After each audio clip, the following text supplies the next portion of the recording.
Есірткіге мас күйінде ұсталған Төреғали Төреәлиге қатысты тағы бір тың дерек шықты. Саламатсыздар ма, құрметті көрермендер? Егер хабарды толық білгіңіз келсе, біздің арнамызға жазылып, бір ғана лайк түймесін басуды ұмытпаңыз. Лайк басқан қолдарыңыз Кабатулланың қабырғаларын ұстасын. Мемлекеттік академиялық филармония қазақстандық әнші Төреғали Төреәлиге қатысты мәлімдеме жасады. Еркеғали Рахмадиев атындағы Мемлекеттік академиялық филармония қазақстандық әнші Төреғали Төреәлінің концерті өтпейтінін растады, деп хабарлайды Қазақпарат. 7 шілдеде Еркеғали Рахмадиев атындағы Мемлекеттік академиялық филармонияда Төреғали Төреәлі мен Әбдіжаппар Әлқожаның концерті өтеді деп жоспарланған болатын. Кеше 22 маусымда концертті ұйымдастырушы концерттің болмайтынын хабарлады.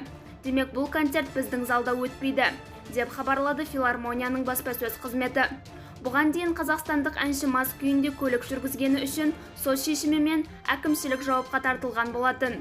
Ол 7 жыл мерзімге көлік құралын басқару құқығынан айырылды. 20 тәулікке қамауға алу түріндегі әкімшілік жазаға тартылды. Бұдан өзге әншіге қатысты қара қылмыстық кодексінің 378 бабы билік өкілін қорлау бойынша қылмыстық құқық бұзушылық фактісімен қылмыстық іс қозғалды.